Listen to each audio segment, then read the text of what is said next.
రాహుల్ తులసి ఆర్మీలో చేస్తారు. ఆవిడ హౌస్ వైఫ్. బాపట్ల వెళ్ది, నేటివ్ బాపట్ల ఉండేది. బాపట్లే సార్. అట్లా కాదు, ఆయన ఇప్పుడు జాబ్ చేసేది ఝాన్సీ సార్. ఎక్కడమ్మా? ఝాన్సీ, యూపీ, ఉత్తరప్రదేశ్. ఉత్తరప్రదేశ్లోని ఝాన్సీలో ఆయన ఆర్మీలో ఉద్యోగం చేస్తున్నారు. భర్త వయసు 27, భార్య వయసు 26. వీళ్ళిద్దరూ పెళ్ళయి 2 ఏళ్ళు అయింది. రకరకాలుగా ప్రయత్నిస్తే ఇర్రెగ్యులర్ సైకిల్స్ అని చెప్పారు. నీటి బుడగలు, పీసీఓడీలు అన్నారు. మందులు వాడారు, ఫలితం రాలేదు.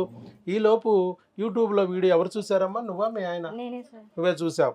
చూసిన తర్వాత మరి ఆయన కన్విన్స్ చేసావా? ఇద్దరం చూసాను సార్. ఇద్దరు చూసారు. ఒకసారి ఇంటికి వెళ్ళినప్పుడు కలుద్దాం అనుకున్నాం.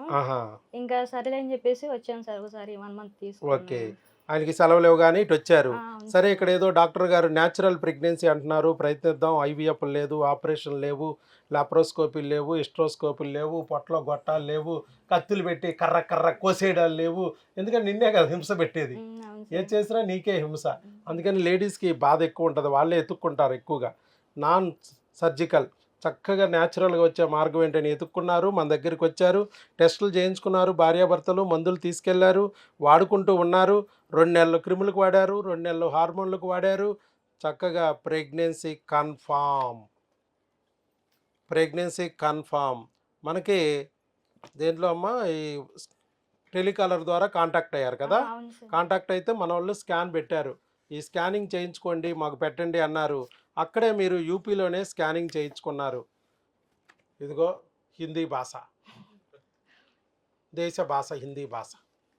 యూపీలోనే స్కాన్, ఎక్కడ ఉంటే అక్కడే స్కాన్ తీయించుకోమంటాం. సో స్కాన్ తీయించుకున్నారు. స్కాన్ తీయించుకుంటే గర్భసంచిలోనే ఉంది ప్రెగ్నెన్సీ, న్యాచురల్ ప్రెగ్నెన్సీ, ఎక్టోపిక్ కాదు అని చక్కగా వాళ్ళు ఇచ్చారు. అది కూడా intrauterine gestational sac 5 weeks 1 day with yolk sac also seen అని చెప్పి ఇచ్చారు. అలాగే కొంచెం వీటిల్లో ఇంకా ఇప్పుడే స్టార్టింగ్ స్టేజ్ అనమాట, ఎర్లీ స్టేజ్ అంటారు. ఇంకా తర్వాత ఫీటల్ పార్ట్స్ వస్తుంది, హార్ట్ బీట్ వస్తుంది, అలా ఒక్కో స్టెప్ వస్తాయి. సరే, మేము అన్నాం ఇవన్నీ వచ్చే వరకే మనం కాలక్షేపం చేస్తా కూర్చుంటే రావడం పోవడం కూడా అయిపోద్ది. కాబట్టి ఎవరో ఒకరు వచ్చి ఆ మందులు తీసుకెళ్ళాలి. భర్త అయినా రావచ్చు, భార్య అయినా రావచ్చు, ఇద్దరిలో ఎవరో ఒకరు రావాలి అని చెప్పాము. అందుకని ఎలాగో ఇక పుట్టిల్లు బాపట్లే కదా అని చెప్పి అమ్మాయి జలాని అని ఆవిడే వచ్చేసింది. ఆయనకి సెలవు దొరకదుగా, మనల్ని కాపాడుతూ వాళ్ళు అక్కడ ఉండాలి. వాళ్ళకి సెలవు ఇవ్వాలంటే చాలా టఫ్గా ఉంటుంది, సెలవులు దొరకవు ఆర్మీ పీపుల్కి. అందువల్ల సరేనని చెప్పి మళ్ళా మీ అమ్మతో కలిసి ఇక్కడికి వచ్చారు. చెప్పమ్మా, నువ్వు ఎలా మరి ఇక్కడ మీరు వీడియో చూడగలిగారు? అక్కడ ఏమన్నా ఇంతకుముందు ఏమన్నా డాక్టర్స్ ఏమన్నా అన్నారా? తర్వాత ఇక్కడికి చూసిన తర్వాత ఫస్ట్లో మీకు ఏమనిపించింది వీడియో చూసినప్పుడు? ఎందుకంటే చాలా దూరం కదా, వీడియో చూసినప్పుడు ఏమనిపించింది? మరి తర్వాత ఇక్కడికి వచ్చాక కూర్చున్నప్పుడు ఇక్కడ ఏమనిపించింది? ఇప్పుడు ప్రెగ్నెన్సీ వచ్చింది, మీకు కూడా 4 నెలల్లో వచ్చేసింది. మరి వచ్చిన తర్వాత ఏమనిపించింది? ఇవన్నీ మీరు చెప్తే మిగతా వాళ్ళకు కూడా చక్కగా, వాళ్ళకు కూడా కొంత ఇన్స్పిరేషన్గా, మోటివేషనల్గా ఉంటాయి.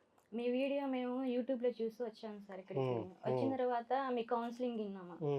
తర్వాత చూపించుకుందామని ఇక్కడ చూపించుకున్నాం సార్. అయితే 2 months వచ్చి తీసుకెళ్ళాం. మళ్ళా 2 months ఏమో కొరియర్ పెట్టించుకున్నాం. దూరం కాబట్టి కొరియర్ పెట్టేసుకున్నాం. ఇండియా వైడ్ ఎక్కడైనా మనం కొరియర్ పెడతాం. ఆ 4 months కోర్సు కంప్లీట్ అవ్వగానే ప్రెగ్నెన్సీ కన్ఫర్మ్ అయింది. ఇక ట్యూబుల్ టెస్ట్ కి రావాలి లెక్క ప్రకారం. అవును సార్, మే నెల హాస్పిటల్ క్లోజ్ అన్నారు. తర్వాత వద్దాం అనుకున్నాం, కన్ఫర్మ్ అయిపోయింది. ఇక 2 నెలలు అయిపోయి 4 నెలల కోర్సు, హార్మోన్స్ 2 నెలలు, క్రిములు 2 నెలలు అయిపోతే ట్యూబుల్ క్లీనింగ్ చేయించుకోవాలమ్మా. ఆయన కూడా కణాలు ఎలా ఉన్నాయో చెక్ చేయించుకోవడానికి రమ్మన్నాము. కాకపోతే మధ్యలో మే నెల వచ్చింది. మే నెల క్లోజ్ చేశాం కాబట్టి ఈ లోపల ప్రశాంతంగా ఇంటి దగ్గర కూర్చొని సాయంత్రం మొదట టెర్రాస్ మీదకి వెళ్ళి మల్లెలు సువాసనలు పిలుస్తూ మీ ప్రయత్నం మీరు చేయమన్నాం, చేశారు, వచ్చేసింది. ట్యూబుల్ ఓపెన్ నేనే కదా, ఇంకా టెస్ట్ ఎందుకు. సో ప్రెగ్నెన్సీ కన్ఫర్మ్ అయిపోయింది. పైగా ట్యూబుల్లో కూడా అడ్డం పడలా, ఎవడో లేడు ఉండటానికి. మనం ఉండనితే కానీ ట్యూబుల్లో అడ్డం పడేవాడు ఎవడో క్రిములు. ఆ క్రిములు మనం 2 నెలల క్రితమే లాగిచ్చేసాం, వాడిని తోలేసాం కర్ర పట్టుకుని. సో ట్యూబుల్లో అడ్డం పడేవాడు లేడు. హ్యాపీగా ట్యూబులను దాటుకుని గర్భసంచిలోకి వచ్చింది, బిడ్డ గర్భసంచిలోకి ఎంటర్ అయిపోయింది. కాబట్టి మళ్ళా వేరే క్రిములైనా ఆ గర్భసంచిలోకి వచ్చైనా బిడ్డని డ్యామేజ్ చేయకోకుండా వచ్చి మందులు తీసుకెళ్ళమన్నాం. అక్కడ ఉన్న డాక్టర్లు, మీకు ఆర్మీలో అక్కడ అన్ని ఫ్రీలే, చాలా వరకు ఫ్రీయే ఉంటుంది. కానీ మరి ఈ క్రిముల పద్మవ్యూహం తెలిసిన డాక్టర్లు లేరు. ఈ క్రిముల గురించి చెప్తున్నది ఒకే ఒక డాక్టరు, దాని గురించి బిడ్డని కాపాడుతుంది ఒకే ఒక డాక్టరు. అందుకని ఇక్కడ వరకు రావాల్సిందే అని చెప్పాం. మరి రావాలంటే భర్త రాలేని పరిస్థితిలో ఉన్నారు కాబట్టి సెలవు దొరకదు కాబట్టి భార్య అయినా రావాలన్నాం. ఇంకెవరు వచ్చినా మందులు ఇవ్వమని చెప్పేసి. కాబట్టి వాళ్ళు వచ్చారు. వచ్చి ఆ మందులు తీసుకెళ్ళడానికి ఎట్లాగో బాపట్లే కాబట్టి ఇక ఎలాగో నువ్వు బెడ్ రెస్ట్ మీ ఆయన ఎప్పుడు అవసరం, డెలివరీ టైంలో అవసరం. అది కూడా నువ్వు బాపట్లలోనే చేయించుకుంటావు. మంచి హాస్పిటల్ అక్కడ చెక్ చేసుకోండి. మనం నెల మందులు ఇస్తాం 5 నెలల వరకు. ఆ తర్వాత బిడ్డ నిలబడింది, అవకరాలు ఏం లేవు, బ్రహ్మాండంగా ఉందంటే ఆ తర్వాత మీ బాపట్లలోనే డాక్టర్ గారి దగ్గర ఎక్కడో సైతే అక్కడ మీ ఫ్యామిలీ డాక్టర్ అక్కడే మీరు కంటిన్యూ చేస్తారు, అక్కడే డెలివరీ అయిపోతారు. ఒక బిడ్డ పుట్టాక మాత్రం ఒక ఫోటో పెట్టమంటున్నా, నవ్వుతూ సెల్ఫీతో. నువ్వు పెట్టినా పర్లేదు, నీ మనవలో పుడతాడు కదా, పాస్ పోతాడే, తడిసిపోయిన ఆ చీరతో నువ్వు ఫోటో పెడితే ఇంకా సంతోషిస్తాం. ఓకే, అది చెప్పమ్మా. ఇంకా నువ్వు నీలాంటి వాళ్ళు ఇంకా బోల్డ్ మంది ఈ నెలసర్ల సమస్యతో బాధపడుతూ ప్రెగ్నెన్సీ వస్తుందా రాదా అని భయపడుతున్నారు. అలాంటి వాళ్ళకి ఆపరేషన్లు అక్కర్లేదు, ఐవీఎఫ్లు అక్కర్లేదు, న్యాచురల్గా తెచ్చుకోవచ్చు అని మనం ప్రూవ్ చేసాం. మరి మీరు కూడా చెప్తే వాళ్ళకి ధైర్యం వస్తుంది. ఎవరు భయపడాల్సిన అవసరం లేదు.